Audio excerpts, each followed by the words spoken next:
Welcome back to another PVprosell video, presented by Arda from Sunwiz. In this video we'll be focusing on the features and functionality of PVprosell. This includes a demo of all the available elements and placeholder values, how to customize charts, how to add a YouTube video into your online template, how to create a page without coding, and how to finesse your templates using code. If we navigate to the Sunwiz templates drive, you'll see a template called All Outputs PVprosell. If we duplicate this, it will create a copy and store it under our company drive. Our company drive is where all the custom templates you have created will be stored. Under the Sunwiz templates drive are all the templates available to you that we have designed. The thumbnails on the left show the template pages. These are interactive so you can view other pages. On the right, we have a set of different options that you can apply to the proposal templates. You can set a default, you can download a copy of a PDF version, you can duplicate, you can edit, and you can delete. Let's have a look at all the available placeholders and charts. By clicking the edit button, I'll be taken into the template. From the 2nd to the 10th page, we have all the available placeholder values. If we have a look at the 2nd page, you can see a list of the placeholder names as well as their value. I'm just going to load in some project data so you can see how these placeholder values will be swapped out with the actual values. As you can see, we now have live values instead of the placeholder values. If for some reason the value is blank, it's most likely due to it missing from the OpenSolar project. That could be due to an input that wasn't filled out.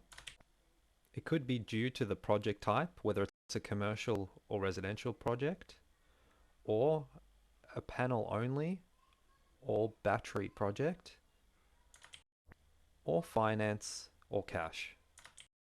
I'm going to show you some of the elements available in the editor. On page 11, we have the summary table element with live values. It compares two or more systems against each other to show you the benefits of each. On page 12, we have the quotation table, which is responsive, which pulls through values from OpenSolar. Page 13 has an infographic of the annual bill before and after solar. The difference between an infographic and a graph is essentially the header and footer in the infographic, which indicates key values that the graph is representing. On page 14, we have the graph. So again, annual bill before and after solar, but without the header and footer. We have an annual electricity expenditure chart, and we have an annual bill and before solar chart, but in the style of OpenSolar's format. On page 15, we have some more infographics, an investment return chart, an annual breakdown of benefits, and a payback period infographic. Page 16 has cash flow charts. Again, can be represented as infographics. Pages 17, 18, and 19 show charts that we've already seen. So I've jumped ahead to page 20, where we can see energy balance charts. These energy balance charts are based on the season of the year. We have a summer weekday, a summer weekend, an autumn weekday, an autumn weekend, winter weekday, winter weekend, and so on. Jumping ahead to page 23, we have some additional energy charts. We have an energy consumption chart showing the energy consumption and import from grid. We have an energy sources chart which shows the average daily energy consumption and the generated solar self-consumed electricity and what is exported back into the grid. We also have an investment return chart And if we jump over to page 24, we will see some more consumption charts showing a weekly consumption, a monthly consumption, and this we'd have previously seen in the page before, but without the header and footer as a chart here. Page 25 shows a solar production chart, a solar production versus consumption chart, and in the style of Open Solar.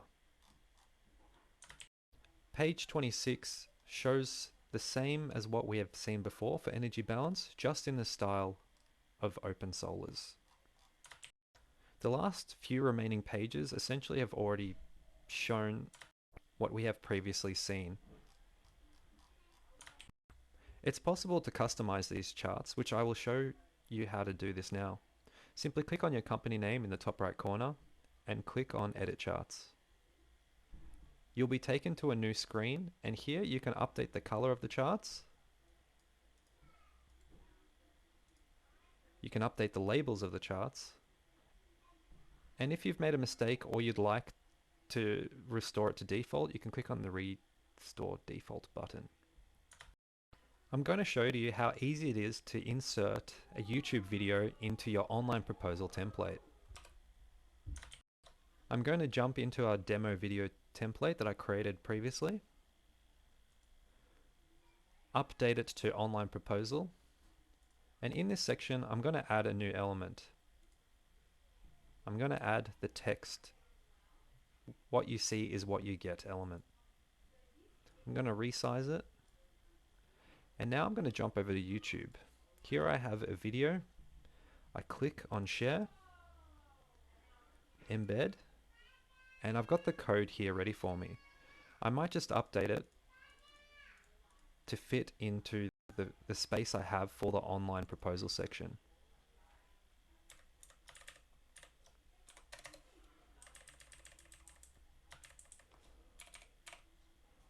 Once I'm happy with that, I'm going to copy that, jump back into the proposal editor, click on the edit button, and then I'm going to navigate to the source button here. Here I can paste in the video code snippet, click OK, click the green save button, and now I can see a preview of the video that has loaded in for me. Moving on, I'm going to show you how to create a page without writing any code. I'm going to jump into our PDF proposal section and add a new page. I'm going to give it a name. And as you can see, a new page is loaded in. If I click on the thumbnail, it will load a blank canvas for me. I'm now ready to start inserting elements onto my canvas. If I click on new item, I have a whole range of options to choose from. I have a spacer, which is just a blank space to allow the contents to have white space. There is an infographic, there is graph, a text, image, roof image, which is your system design, a summary table, which we've seen before previously, a quotation table, which again we have seen previously. The next menu is again covered in our previous video, are the exhibitor elements for panels, inverters, battery, and other components. We also have copy to canvas functionality. What this allows you to do is copy whatever design you have here and push it through to your online proposal section. We also have margins we can insert around the elements, the edges of the page. And again, we have the page types that we can assign specifically to this page, which will determine its behavior as to whether it will show or hide based on the project settings. I'm going to start with adding a divider. I'm going to insert a text element. I'm going to stretch it across my screen, adjust its size,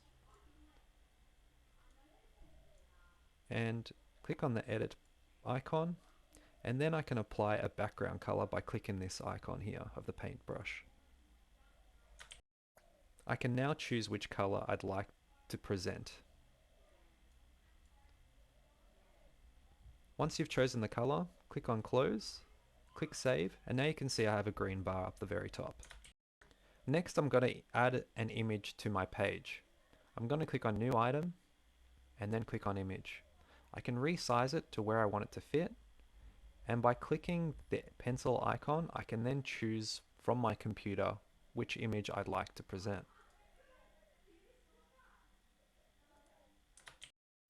Once my image is loaded in, I can choose to resize it if I'd like to. I can add some text as well to the page.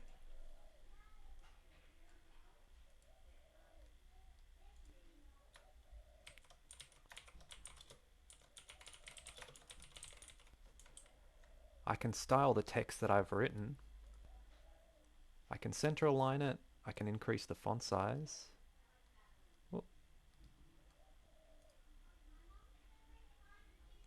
And I can adjust the color of the text as well.